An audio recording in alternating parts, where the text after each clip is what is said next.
جس میں سر فہرست ایس پی میرام آتا تھا۔ اس سے پہلے کہ وہ مزید کچھ بولتی، جب بھاری بوٹوں کی آواز پر ان دونوں نے پلٹ کر اس جانب دیکھا جہاں ایس پی میرام فل یونیفارم میں ملبوس، کیپ ہاتھ میں تھامے کھڑا، ہر سو اپنی شخصیت کا چارم بکھیر رہا تھا۔ آبگینے اندر ہی اندر اس کی پرسنالٹی سے مرعوب ہونے کے باوجود نخوت سے نگاہیں پھیر گئی تھی۔ جی تو رانی صاحبہ، آپ کے ہوش کچھ ٹھکانے آئے؟ میرام کے پیچھے ہی مہرماں بھی دکھائی دی تھی۔ بھائی پلیز، وہ ایسی نہیں ہے جیسا آپ سمجھ رہے ہیں، وہ بہت اچھی ہے۔ مہرماں کو اپنی دوست کے ساتھ روا رکھا گیا میرام کا رویہ بہت برا لگا تھا۔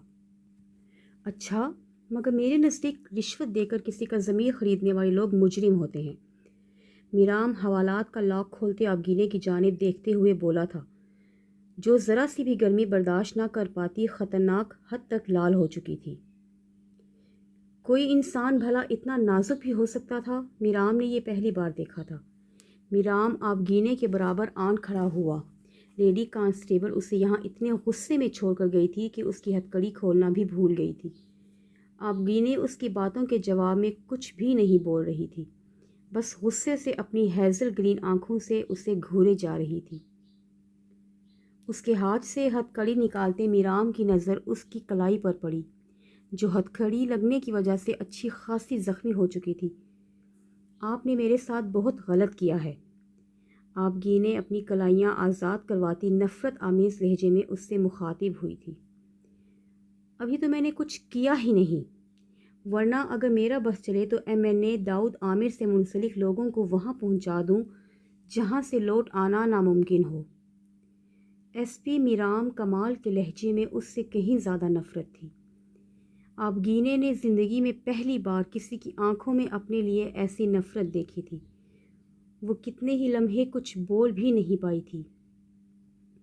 اسے اب سمجھ آ رہی تھی کہ اصل بات اس کا یوں سگنل توڑ کر گاڑی ٹھوکنا نہیں تھا، بلکہ اس پولیس والے کی اس نفرت کے پیچھے کوئی اور وجہ تھی۔ روشن کشادہ پیشانی جو پوری طرح شکن آلود تھی، تنے نقوش پر پھیلی ہلکی ہلکی شیو، انابی لبوں کو سختی سے ایک دوسرے میں پیوست کیے، لال آنکھوں سے اسے سالم نگلنے کے لیے تیار کھڑا تھا۔ یہ پولیس والا آبگینے کے دل کی دنیا لمحوں کے اندر تہوبالا کر گیا۔ بٹن کھول کر سلیوز کوہنیوں تک فولڈ کیے، مضبوط مردانہ ہتھیلیوں میں پولیس سٹک پکڑے، وہ خوبرو شخص اپنی دلکشی ہر طرف پھیلائے ہوئے تھا۔ آبگینے نے آج تک اتنا مغرور اور ہینڈسم پولیس والا بھی نہیں دیکھا تھا۔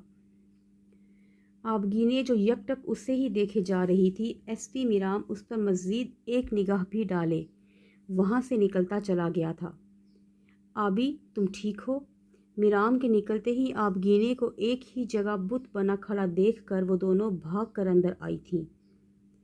ہاں میں ٹھیک ہوں، پلیز اس جگہ سے جلدی نکالو مجھے، بہت گندی اسمیل ہے، اگر میں مزید یہاں کھڑی ہوئی تو ضرور بے ہوش ہو کر گر جاؤں گی۔ آبگینے جلدی سے خود کو نارمل کرتی اپنی اصلی لاپرواہی بھرے نک چڑے انداز میں ان دونوں کے ہونٹوں پر مسکراہٹ بکھیر گئی تھی۔ ویسے میرام بھائی نے تمہارا بالکل ٹھیک نام رکھا ہے رانی صاحبہ۔ مہرماں گاڑی میں بیٹھتے اسے چھیڑنا نہیں بھولی تھی۔ پلیز ماہی، نام مت لو اس پاگل پولیس والے کا، پہلے مجھے صرف چڑ تھی، اب تو نفرت ہو چکی ہے ان پولیس والوں سے۔ جب دل چاہا کسی کو بھی اٹھا کر حوالات میں ڈال دیا۔ افسری جھاڑنے کا کچھ زیادہ ہی شوق ہے اس پولیس والوں کو۔ آبگینے اپنی اندرونی کیفیت پر قابو پاتے نارمل انداز میں بولتی، ایس پی میرام کمال کو کوسنا شروع ہو چکی تھی۔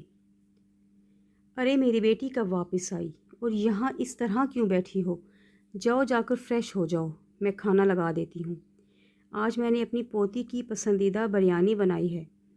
فہمیدہ بیگم مہرماں کو باہر صحن میں ایسے گم سم سا تخت پر بیٹھا دیکھ اس کے قریب آئی تھی۔ مہرماں ان کی آواز پر چونک کر ان کی جانب متوجہ ہوئی تھی اور بنا کچھ بولے اگلے ہی لمحے ان کی آغوش میں سماتی بری ہی طرح سے رو دی تھی۔ ارے میرے بچے، کیا ہوا؟ ایسے کیوں رو رہی ہیں آپ؟ کیا دولاب سے پھر کوئی لڑائی ہوئی ہے؟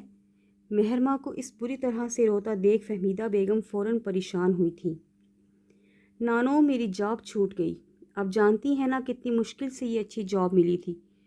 صبح ٹیکسی راستے میں خراب ہو گئی تھی۔ لیٹ پہنچنے کی وجہ سے باس نے ڈانٹ کر آفس سے نکال دیا۔ پہلی غلطی پر تھوڑی سی مہلت تو ملنی چاہیے نا۔ درا بھی آج کل مجھ سے بات نہیں کر رہے۔ میرا تو وقت ہی برا چل رہا ہے۔ مہرماں کے آنسوؤں سے ان کا آنچل پوری طرح بھیگ چکا تھا۔ فہمیدہ بیگم اپنی نازک سی پوتی کے اتنی شدت سے رونے کی وجہ جان کر مسکرائے بغیر نہیں رہ سکی تھیں۔ انہوں نے بنا ماں باپ کی بچی کو انتہائی نازوں سے پالا تھا۔ اسے دنیا کی گرم ہوا سے بچانے کی پوری کوشش کی تھی، مگر بہت سے معاملوں میں ناکام رہی تھی۔ مہرماں کے والدین کا ماضی سیاہ دھبا بن کر اس کی زندگی میں ہمیشہ سیاہی بھر دیتا تھا۔ ماہی، اس میں اتنی رونے والی کیا بات ہے؟ رونا اور پریشان تو ان لوگوں کو ہونا چاہیے جنہوں نے میری پوتی جیسے قابل اور محنتی امپلائی کو کھویا ہے۔ میں نے تمہیں ہمیشہ سکھایا ہے کہ اگر ہم ہر بات کا مثبت پہلو تلاش کریں تو بہت سی پریشانیاں خود بخود ہی کم ہو جاتی ہیں۔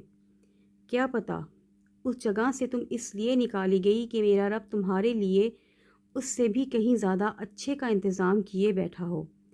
میری ماہی بہت باہمت لڑکی ہے، اتنی آسانی سے کبھی ہار نہیں مانے گی۔ اس معاشرے میں اپنی جگہ اپنا مقام بنا کر رہے گی، اور رہی دراف کی بات تو اس بدماش کے کان تو کھینچنے ہی پڑیں گے۔ ایسے ہی ہر وقت میری پوتی کو رلاتا رہتا ہے، بھلا یہ کیسی محبت ہے اس کی؟ فہمیدہ بیگم نے مہر ماں کا ماتھا چومتے ہمیشہ کی طرح اس کا حوصلہ بڑھایا تھا۔ مہر ماں نے اس کے کندھے پر ہی سر ٹکائے نگاہیں اٹھا کر ان کے صبیح چہرے کی جانب دیکھا۔ دادو، اگر آپ میرے پاس نہ ہوتیں تو میرا کیا ہوتا؟ میں آپ کے بغیر نہیں رہ سکتی۔ پلیز مجھے چھوڑ کر مت جائیے گا، میں مر جاؤں گی۔ مہر ماں نے بہت بار کا کہا اپنا جملہ دہرایا تھا، جس پر فہمیدہ بیگم دھیرے سے مسکرا دی تھی۔ تمہیں مضبوط صاحبان سونپے بغیر اس دنیا سے جانے کا کوئی ارادہ نہیں ہے میرا۔ فہمیدہ بیگم نے ماحول کے بوجھل پن کو ختم کرنے کے لیے بات کو مزاح کا رنگ دیتے کہا تھا۔ اچھا جی، تو کیا ارادے ہیں آپ کے؟ مجھے بھی تو پتہ چلے۔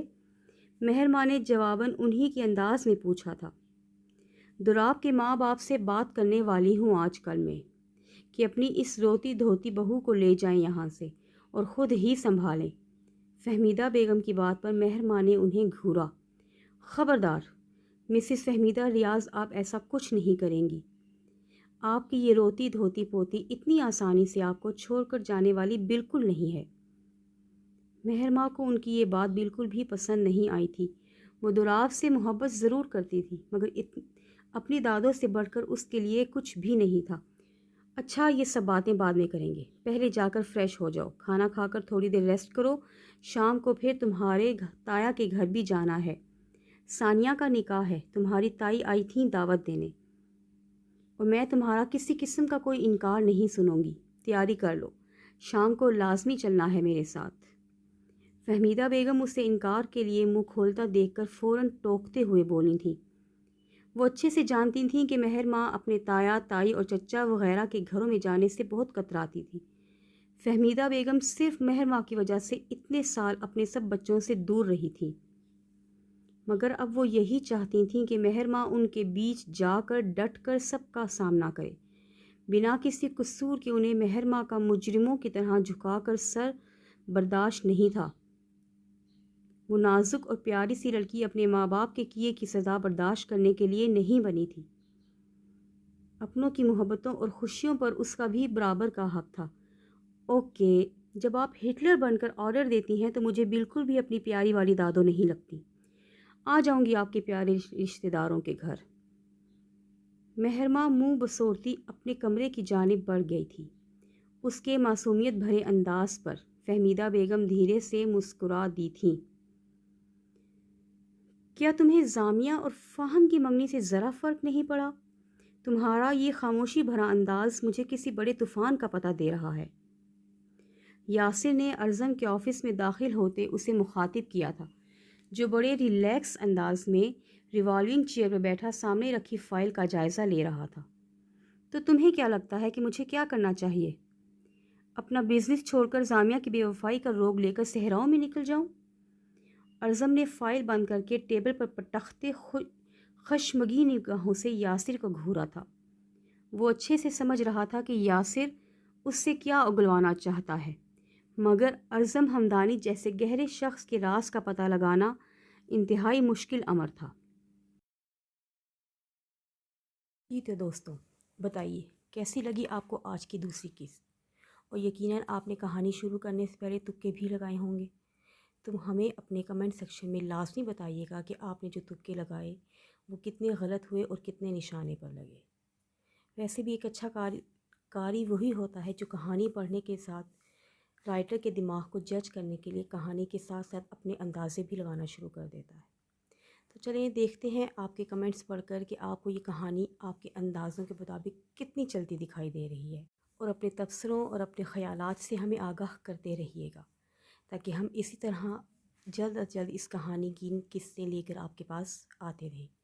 اپنا خیال رکھیے، خوش رہیں، خوشیاں بانٹیے۔